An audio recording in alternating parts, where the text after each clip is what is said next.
이거는 지금 현재 앞에 있는 내용은 이제 그 개념에 대한 부분을 좀 설명 드리기 위한 목적으로 앞에 설명을 드리고 있고,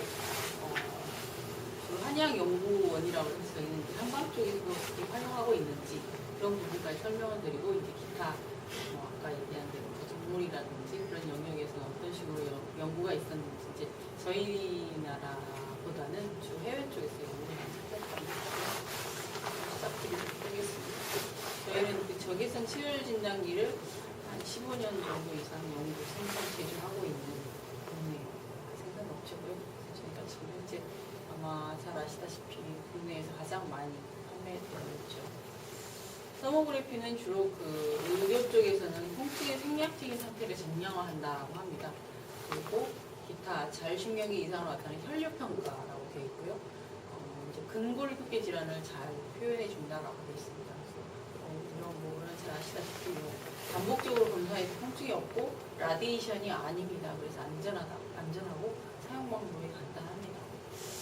그리고 여기에서 보시다시피 이 카메라가 지금 적외선 카메라인데, 이 적외선 카메라는 그 마이너스 273도 정도 흑체, 그 조건을 갖추게 되면 모든 물체를 이제 감지합니다. 그런데 적외선이 살아있는 생명체의 흑체는 다 나오게 되는데, 그 부분을 이 카메라가 감지합니다. 감지를 하게 되면 이제 컴퓨터로 컬러 영상화해서 보여주는 거고요. 그래서 적외선이라고 하는 부분은 살아있는 생명체, 결국은 살아있는 생명체에서는 다 적외선이 나옵니다. 그거를 기계가 감지하다라고 보시면 되고요. 이 기계는 지금 현재 적외선 카메라로서 얘가 감지하는 그런 카메라입니다. 그래서 그 적외선은 원래 밝고 어두움으로 표시가 되는데, 우리가 눈으로 가시화하기 쉽게 칼라링을 한 겁니다. 그래서 컴퓨터로 컬러 영상화 해주는 거고요. 그래서 주로 이제 오토노미 펑션을 보여준다라고 되어 있는데, 우리가 잘 아시다시피 오토노미 펑션에 교감과 부교감이 있는데, 주로 그 통증이라든지 그런 부분은 오토노미 펑션이 문제가 있을 때 통증을 잘 보여주기 때문에 교감신경계 이상으로 나타나는 그런 혈류의 상태를 보여준다라고 되어 있고요. 기존의 CT나 마이엘로그래피나 엑스레이라든지 이런 부분이 주로 구조적인 걸 보여주는 데 비해서 서모그래피는 주로 생리학적인 피지올로지컬한 펑션을 보여주는 걸로 보시면 되겠습니다. 그래서 통증 진단에도 활용하고 계시고, 기타 민감도가 굉장히 높죠. 그래서 실험하시거나 이럴 때도 도움이 많이 되실 거지만, 비교적 그러면 특이도가 얼만큼 되느냐라는 그 부분에 조금 그 부분에 이제 좀 맹점이 있다라고 하는 분도 계시지만, 실제 의료 쪽에서 사용하실 때는 그 특이도가 높은 질환은 척추 신경계 질환, 근골격계 질환이 특이도가 높습니다. 그래서 아마 그쪽으로 보시면 좋을 것 같고, 실험하실 때는 민감도가 굉장히 높기 때문에 그 다양한 반복 실험을 하실 때 또 도움이 되실 것 같고, 되게 민감하게 아주 디테일한 부분까지 얘가 감지를 잘 해줍니다. 그리고 치료제는 컬러 체크도 많이 활용하고 계시고, 마린저링 환자에도 보시고, 기차 1차 스크린 진단으로 많이 보십니다. 그래서 결국은 우리가 지금 현재 그 CT나 MR 등 마이엘로그래피 등이 주로 심통과의 코렐레이션보다는 구조적인 걸 많이 그 진단에 도움이 되지만, 클리니컬 심통과의 코렐레이션이 서모그래피가 높습니다. 결국은 어떤 부분 때문에 그러냐면 혈관의 변화를 서모그래피가 잘 보여주기 때문에, 결론적으로는 서모그래피는 혈류의 변화 관찰하는데 도움을 받으실 수 있을 겁니다. 그래서 기존에 임상 쪽에서 활용하는 부분은 척추신경계 질환이라든지 아니면 기타 신경계 질환, 척수 손상이라든지 시부의 환자라든지 마비라든지, 또 근골격계 질환에 있어서 염증성 질환이라든지 기타 근육에 문제가 있거나 아니면 심혈관계 질환, 최근에 들어서 요즘에 뭐 저체온증이 많이 발생하고 있고, 온도가 급격하게 낮아지면서 레이론 지병이라든지, 특히 혈관장애를 나타나는 버거스 시병이라든지 혈관의 혈전이라든지 이런 부분에 있어서도 최근에 이슈가 많이 되고 있죠. 그래서 최근에 들어서는 굉장히 많이 TV에도 방영이 되고 있더라고요.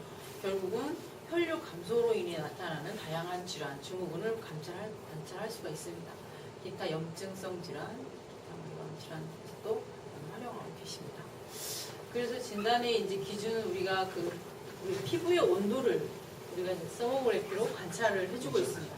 그래서 피부의 온도를 결정지어주는 인자는 우리가 블러드 플로우가 되어 있습니다. 그래서 혈류가 잘 지나가느냐 지나가지 않느냐에 따라서 체표 온도가 결정된다라고 해도 과언이 아닙니다. 그래서 혈류가 많이 지나가는 곳은 체표 온도가 높고 혈류가 지나가지 않은 곳은 체표 온도가 낮다, 그렇게 보시면 쉽게 보실 수가 있고요. 그래서 체열로 보실 때는 혈류가 높게 나타나는 부분은 온도가 높게 표현이 되고 혈류가 지나가지 않는 부분은 온도가 낮게 표현이 됩니다. 그런 부분을 관찰하시면 될 것 같고, 기타 우리가 잘 보여주는 체표 온도는 그 신경계 이상으로 나타나는 자율신경계 반응을 잘 표현해 줍니다. 그래서 우리가 그 질환이 있을 때 자율신경계 이상이 있을 때 체표 온도를 잘 표현해 준다라고 되어 있고, 결국은 우리 정상인의 체표 온도는 좌우에 시메트릭하게 되어 있습니다. 그래서 좌우의 시메트릭을 인체에서는 보는 걸 기준으로 하고 있고요. 잠깐만요. 이걸 쭉 예. 그래서 좌우의 온도를 기본으로 본다라고 생각하시면 되겠습니다. 그리고 인체의 기준을 보실 때는 체표 온도가 좌우에 시메트릭하게 되어 있습니다. 이거를 기준으로 보고 계시고, 어시메트릭의 기준은 첫 번째로는 머스큘러 디지는 0.3도 이상, 뉴로패시디는 0.5도 이상 보고 있는 근거는 나중에 질환별에 대한 연구에서 이런 근거들이 다 확보가 됐습니다. 그 부분을 보고 있고, 바이라테랄 디지즈에는 상하 온도 차이. 기본적으로는 우리 인체는 정상적으로 0.3도 내외로 되어 있고 0.5도 이상이면 문제가 있다라고 보시면 되겠습니다. 정상인의 온도는 이렇게 좌우에 시메트릭하게 되어 있고 부위별의 온도 차이가 각각 존재합니다. 결국은 블러드 서플라이 영향에 따라서 온도가 많이 지나가는 곳은 온도가 높을 거고 낮은 그런 정상 범위가 있지만 좌우에 시메트릭한 범위 정도는 약간 부위마다 다른 이유가 그쪽이 주로 머슬로 이루어져 있느냐 아니면 혈관으로 이루어져 있느냐에 따라서 온도 차이가 약간 다르기도 하고, 결국은 페리페랄로 갈수록 온도 차이는 조금 더 많이 납니다. 아무래도 그 블러드의 영향을 받는 부분은 심장에서 멀어질수록 다양한 원인이 있기 때문에 온도가 좀 말초로 갈수록 온도 차이가 조금 더 납니다. 그렇지만 기본적으로는 0.3도 내외로 되어 있고 손끝과 발끝을 제외하고 대부분 다 0.3도 내외로 되어 있다라고 하는 것을 기억하시면 쉽겠습니다. 그리고 상하의 온도 차이라고 하는 부분은 양측성으로 올 경우에, 양쪽 다 문제가 있을 경우에는 상하의 온도 차이를 보시면 되겠습니다. 그래서 이 상박, 브라키얼 리전이 0도실 때 이 숄더 쪽은 2도가 높다라고 하는 겁니다. 그리고 여기 손바닥은 0.5도, 0.5는 0.5도, 이 부분도 여기가 따뜻하다라고 하는 부분이고요. 여기서 보시면 마이너스라고 써있는 부분은 좀 차게 나타나는 부분이고, 포지티브, 플러스로 되어 있는 부분은 따뜻하게 나타납니다. 그래서 좌우로 볼 경우에는 여기 온도 차이를 이 기준을 보시면 되겠고, 상하의 온도 차이는 이 기준을 보시면 되겠습니다. 저희가 이제 이거를 볼 수 있는 기준되는 그 부분은 정상 책받침, 정상인에 대한 그림이랑 저거는 나오는 거를 제가 가져왔습니다. 일단 드리겠습니다. 그래서 이제 정상인의 경우는 이제 좌우 시메트릭하게 되어 있고, 참조할 만한 정상치의 체열의 분포입니다. 그래서 보시면 이렇게 온도가 따뜻한 부분이 있고 낮은 부분이 있을 텐데, 주로 따뜻한 부분은 혈류가 많이 지나가는 부분. 보통 여기 그 포스테리어 백 쪽에서는 여기 미드라인이 높은 이유는 안에 크게 대동맥이 지나가고, 여기 넥 쪽이라든지 여기 백 쪽은 여기 이 플렉션 익스텐저를 많이 하는 부분이어서 이 부분 온도가 높습니다. 그리고 여기 포퓰리티얼 에어리어는 여기 아테리가 지나가기 때문에 낮고, 여기 마찬가지로 여기 고지혈 쪽이라든지 이 부분 마찬가지로 이 플란타 쪽 아테리나 아테리아 쪽이 온도가 높습니다. 그리고 온도가 낮은 부분은 기본적으로 엘보라든지 니라든지 힐이라든지 이런 부분은 다 관절 조인트 이런 부분 온도가 낮습니다. 그러면서 좌우 시메트릭하고 나머지는 기타 중간 온도임을 좀 확인할 수가 있습니다. 그래서 우리가 이런 부분을 참조하시고 정상인의 경우에 고온 부위와 저온 부위가 있다라고 하는 부분이고, 정상은 좌우 시메트릭하고 머슬이 위치하는 부분이나 블러드가 많이 지나가는 부분은 온도가 높고, 기타 피부가 겹치는 부위도 온도가 높습니다. 그리고 정상적으로 저온인 부위는 조인트예요. 관절 부분은 온도가 낮고, 그리고 말단 부위, 손가락 끝이나 발가락 끝, 쉐 이런 부분은 온도가 낮고, 패티로 이루어진 부분은 온도가 낮습니다. 그래서 이 기본적인 부분을 알고 계시면 나머지는 이제 쉽습니다. 정상인 부분이 이렇게 있다라고 하는 부분이고 어브노멀이 보이는 거죠. 그리고 열의 온도값은 0.5도 이상을 기본적으로 0.5도 이상 차이가 나면 어브노멀하다라고 보시면 되겠고, 어브노멀한데 그 기준이 주로 그 고온으로 어브노멀한 사례는 인플라메이토리 디지즈나 아니면 에큐투트에 주로 고온으로 어브노멀하게 나오고요. 그리고 저온으로 오브노멀하게 나오는 경우는 주로 크로닉 페인이나 아니면 머슬 아트로피가 와 있거나 뉴로패시드 이제 신경계 질환은 주로 저온으로 나옵니다. 결국은 파랄라이시스, 마비가 오거나 그런 부분은 당연히 온도가 떨어지겠죠. 그리고 신경계 질환이 HMP 같이 이렇게 뉴로패시드를 동반하는 환자분들은 그쪽 온도가 떨어집니다. 그리고 마지막으로 열의 패턴이 있는데 열의 패턴은 국소적으로 스팟 패턴과 영역 패턴과 방사 패턴으로 나눠집니다. 결국은 국소 패턴이라고 하는 부분은 어떤 스팟 패턴으로 해서 근육계에 문제가 있는 부분은 그 부분에 문제가 있게 나타나고요. 영역 패턴은 비세랄 페인이라든지 내부 장기에 문제가 있었을 때 해당되는 부위에 그리고 방사 패턴은 주로 소마톰이라든지 마이오톰, 결국은 더마톰 영역을 보시면 됩니다. 그래서 우리가 신경계 질환은 더마톰 이상이 있는 부분 영역별로 온도가 떨어지고 스팟 패턴이라 하면 근골격계 질환 그 부분에 해당되는 부분으로 에큐트 스테이지는 온도가 올라가고 크로닉 스테이지는 온도가 떨어지는 그런 패턴으로 나타납니다. 이게 이제 가장 핵심이니까 앞에 있는 부분을 아시면 나머지는 이제 케이스 사례이니까 쭉 한번 잠깐 보고 나머지는 한방에서 또 어떤 사례를 쓰셨는지 제가 또 설명을 드리도록 하겠습니다. 그래서 마지막으로 진단 절차를 잠깐 보시면 정상인의 체열 패턴이 어떻게 되어 있는지 그 부분을 참조를 하시고 환자의 먼저 보실 일이 처음에 이렇게 체킹을 해놓으면 울긋불긋해서 처음에는 눈이 잘 안 들어오십니다. 그러니까 환자의 주 심통 부위를 보십시오. 주 심통 부위를 보면서 좌우에 시메트릭한가 어시메트릭한가 그 부분을 먼저 보시라는 겁니다. 정상인인 경우에 좌우 시메트릭하기 때문에 먼저 보실 일이 좌우의 어시메트릭을 보시는 거죠. 환자가 주 심통을 호소하는 부분이 어시메트릭한 부위가 어딘지 그리고 좌우의 온도 차이가 얼마나 나는지 아까 좌우의 온도 차이가 0.5도 이상이면 어브노멀이라고 했잖아요. 그래서 좌우 온도 차이를 보시고 기본적으로 고온인 부위와 저온 부위가 파악이 되셔야 되겠죠. 정상적으로 고온인 부위는 아까 이 미드라인, 백, 넥 쪽하고 이 포퓰리티어 레어리어 이런 플란타 쪽이 아칠리룬, 안테리어 이런 쪽이 따뜻하고 정상적으로 저온인 부위는 엘보우라든지 니라든지 힐이라든지 발, 힐이라든지 이런 부분이 온도가 차기 때문에 정상적으로 고온인 부위는 고온으로 나와야 되고 저온인 부위는 저온으로 나와야 되는데 반대로 나온 경우도 문제가 있겠죠. 그래서 정상적으로 고온으로 나와야 될 부분이 저온으로 나와도 문제가 있겠고 정상적으로 저온으로 나와야 될 부분이 고온으로 나오면 반대의 현상이 문제가 있는 것을 확실하게 파악할 수 있겠습니다. 마지막으로는 열의 패턴, 앞전에 설명한 것처럼 스팟 패턴으로 오브노멀 하느냐 아니면 뉴로패시 패턴으로 오브노멀 하느냐에 따라서 이게 이제 근육계 질환이냐 아니면 신경계 질환이냐 그게 구별이 되실 겁니다. 그리고 이제 좌우에 시메트릭하게 양측성 질환 바이라테랄 지지인 경우에는 이 그림을 보시라는 겁니다. 생각해서 보시라는 겁니다. 그래서 이 브라키알리존 0도실 때 위에가 2도가 높고 결국은 이 숄더 쪽과 이 어퍼 암 쪽의 온도 차이가 일정하게 나는 거잖아요. 이렇게 2도 정도 나야 되는데 이 팔의 온도와 이 어깨 온도가 똑같다. 파란색으로 난다라고 하는 부분이면 이게 머슬 쪽이 완성화된 페인이 있다던가 아니면 프로진 숄더라든지 아니면 고식경 뭐 이런 정도의 이제 진단으로 내려가고 머슬 쪽에 문제가 있는 거. 상하의 온도 차이도 참조를 하셔서 보시라는 게 이게 크라니얼 페어더 릴레이션십을 이거를 갖다 말하는 겁니다. 그래서 결론적으로는 이제 좌우의 어시메트릭을 보고 좌우의 시메트릭한 질환으로 올 경우는 상하의 온도 차이를 봐서 판단을 내리시라는 겁니다.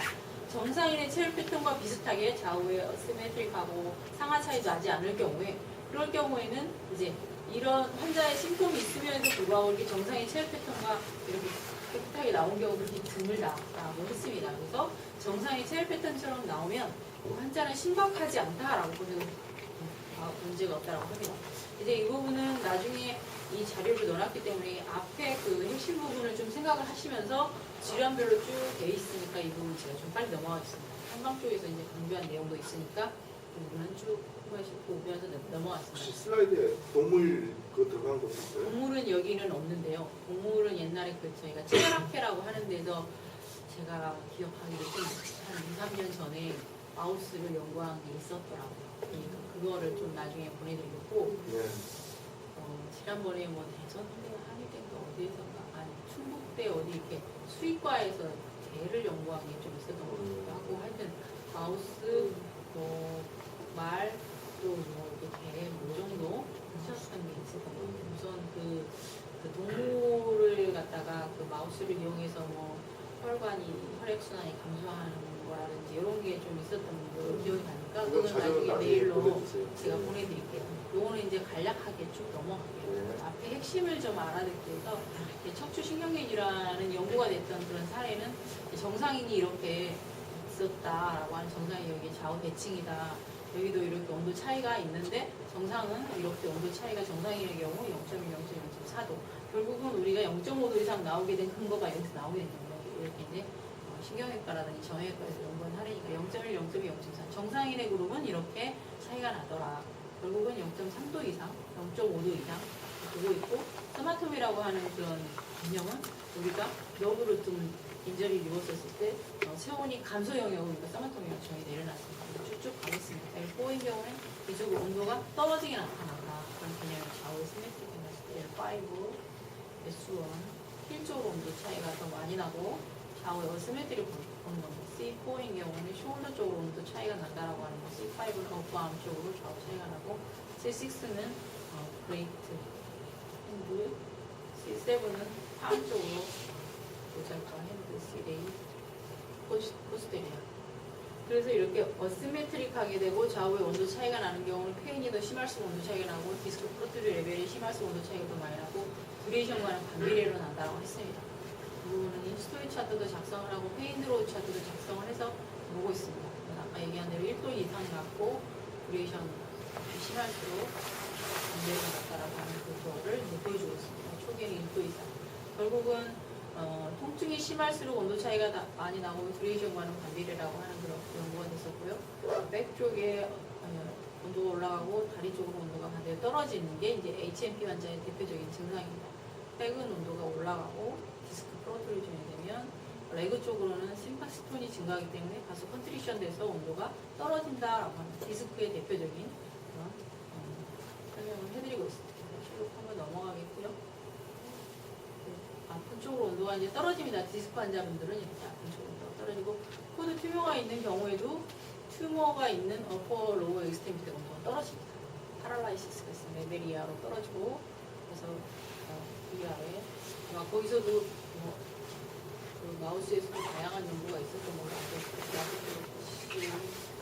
계속 이런 건 좀 넘어가겠고요. 그리고 아까 설명했던 걸 종합적으로 정리해놓은 겁니다. 연장. 결국 근골격계인 경우에는 주로 머슬 쪽을 위주로 펌펌해서 보신다라고 보시면 되겠고요.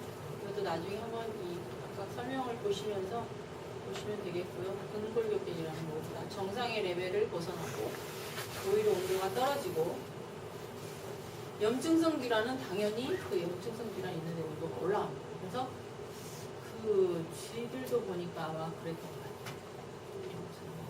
봤던 것 같고 위쪽으로는 정상적으로 다 저온이어야 됩니다. 이것도 마찬가지로 원래는 버터가 차가워야 되는데 차가워서 버터 쪽에 이스케미아가 있는 쪽 온도가 떨어지는 거죠.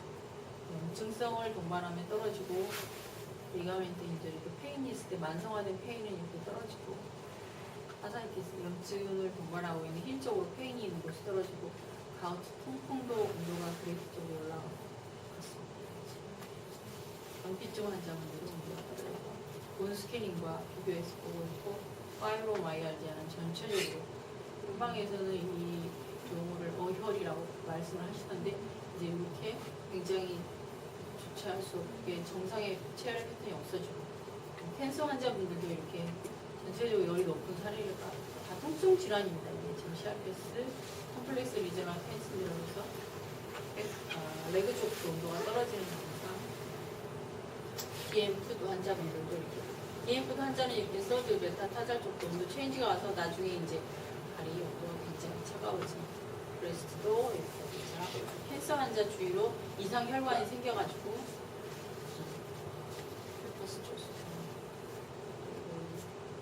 헤데이 나머지 이제 이거는 그냥 여기서 종료를 하고 한목적으로 들어가서 한번 잠깐 배워드리겠습니다. 시술 전후 치료 전후니까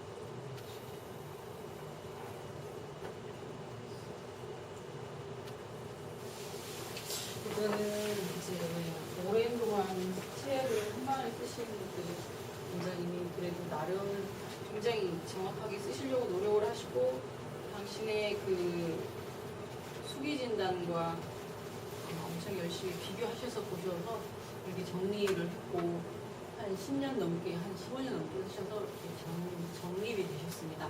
앞전에 설명드렸던 그 정상의 패턴과 거의 유사하게 설명을 해놓으셨고요. 고온 부위와 저온 부위가 있고 중온 부위가 있다라고 하는 부분과 이 부분도 안정된 상태에서 뭐 유지 실내 온습도 유지를 잘 해서 하라라고 하는 부분, 탈의율이 15년 20분 이 부분은 이제 사람에 있어서 적용할 때 적용을 하고 있는데 기본적으로 연구하실 때도 사람을 하시게 되면 한 탈의하거나 한 15분 정도, 남자분은 한 10분이면 여자분은 한 15분 정도 하시면 될 것 같습니다. 아무래도 이제 조인 옷이나 이런 거가 많이 들어서. 그리고 이제 그 체표 열에 대한 개념을 보신 개념은 주로 우리 인체 열은 안정 시에는 오장 육부에서 대부분 발생을 한다.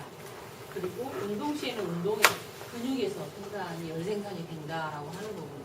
자체의 30%가 나온다라고 얘기를 하셨고, 그래서 우리 체표 열이라고 하는 걸 단순히 그냥 체표에 대한 열만 의미하는 거 아니냐 이렇게 오해하시는 분도 계시는데, 실제 체표 열이라고 하는 게 내부 장기에서 나오는 열이라고 해도 과언이 아니라고 얘기하시는 게, 내부 장기가 존재하므로 쉽게 우리 체표 열이 변하지 않는다. 결국은 한방에서 얘기하는 우리 갑자기 생각이 안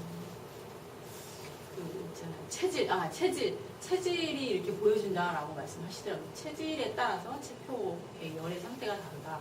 그래서 장부열은 쉽게 변하지 않기 때문에 결국은 체표열이 신부열이다라고 얘기할 수 있다라고 하셨습니다. 이렇게 그 임상에서 보시면 그 오는 환자들을 계속 10년간은 팔로우를 듣고 환자는 계속 비슷하다라고 하는 거죠. 체표열이. 결국은 쉽게 변하지 않는다라고 하는 걸 강조하기 위한 것일 수도 있고, 그래서 체열 진단기를 한열 진단기로 보라라고 하는 개념의 3초 체계를 많이 강조를 하셨어요. 한 열증을 돕는 장비라고 해서 잘 알고 계시는 수족냉증이 반드시 환자가 증상을 호소하는 손발 차다라고 하는 것 가지고 수족냉증 판단할 게 아니라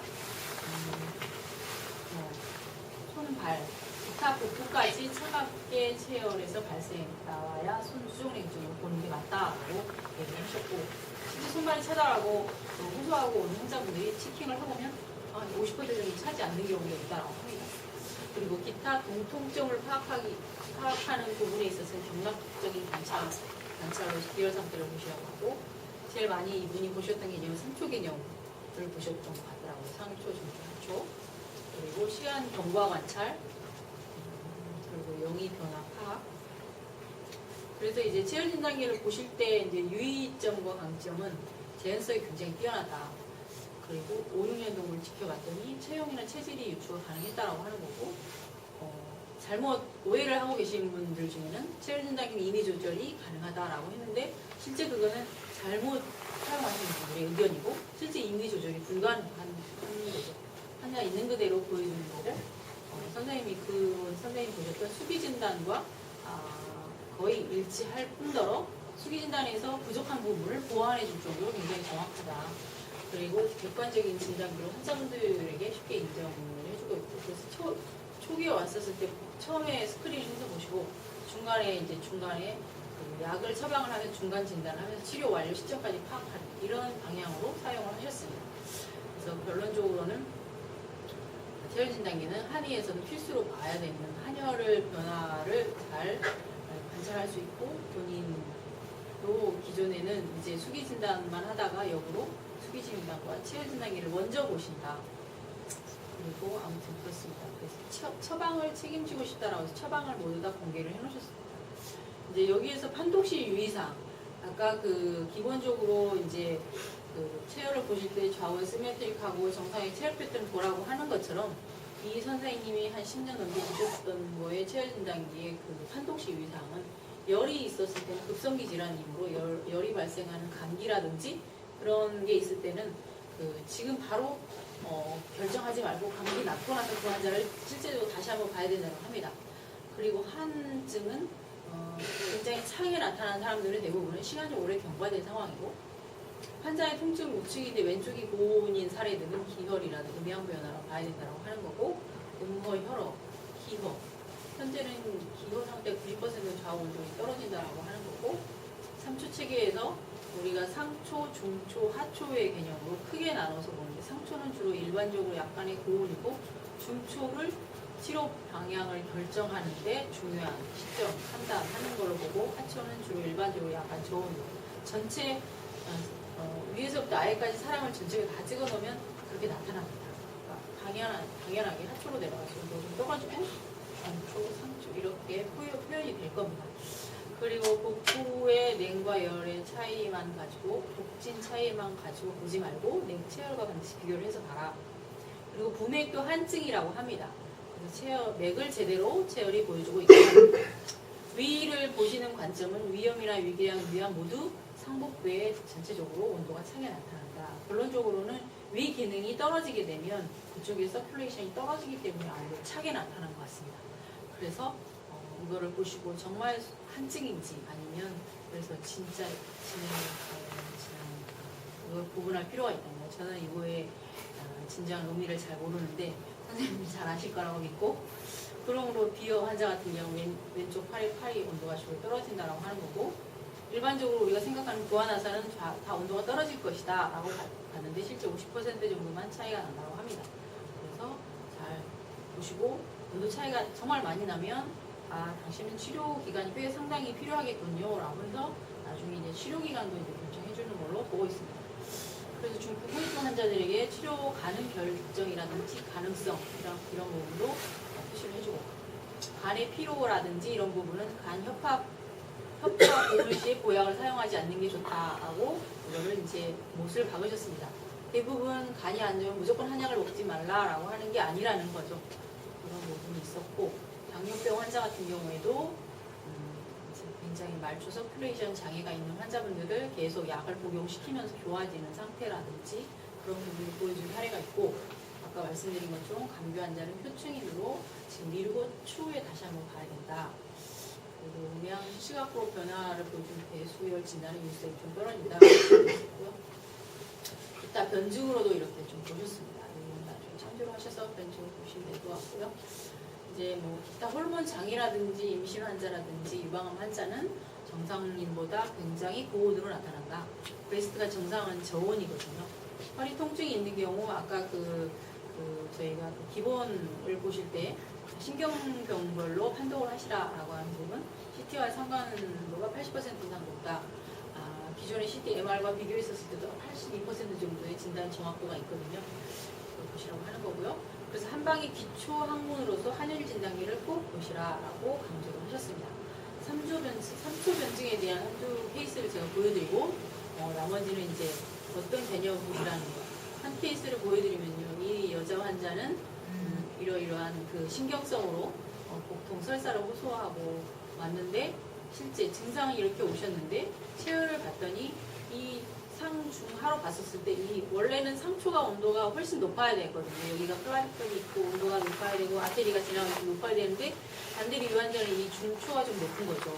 그래서 결국은 이 중초 부위를 치료 방향을 결정하는 대로 중점적으로 보고 있습니다. 중벽 부위가 전체적으로 고온으로 나타나서 이러이러한 상태이므로 열이 한쪽으로 이제 몰려서 위아래 소통이 안 되기 때문에 이 소통을 시켜주는 그런 약을 사용을 하신 겁니다. 중초를 처방을 내려서 중앙에 통증을 내려주는 약을 처방을 하신다라고 합니다. 그래서 어떻게 됐는지 보시면 이렇게 변했습니다. 그래서 지금 현재 이 하초가 오히려 차가워졌고 여기에 열을 내린 거죠.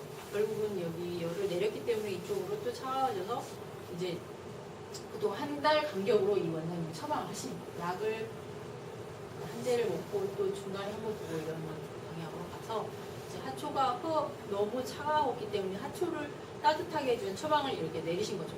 이거는 제가 너무 쓰기가 어려워서 다 한글로 써놨습니다. 참고죠.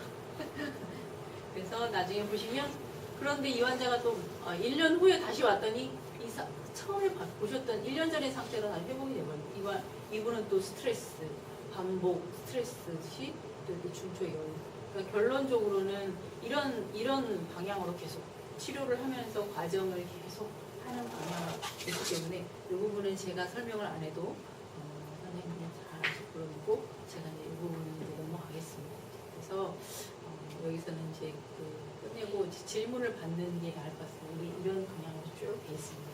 보시면 이 설명과 증상과 판독과 처방 이런 식으로 나왔기 때문에 이제 또 이제 이거 오퍼레이션을 해야 되기 때문에 여기서 자료가 있으니까 중간중간에 이제 임상적인 부분은 저희랑 계속 뭐 연락을 취해서 하셔야 될 것 같고요. 왜냐하면 이제 연구하는 분야가 워낙 다양하다 보니까 뭐 환자를 보시는 딱 그런 이제 병원이 아니시다 보니까 방향이 되게 많다고 생각이 됩니다.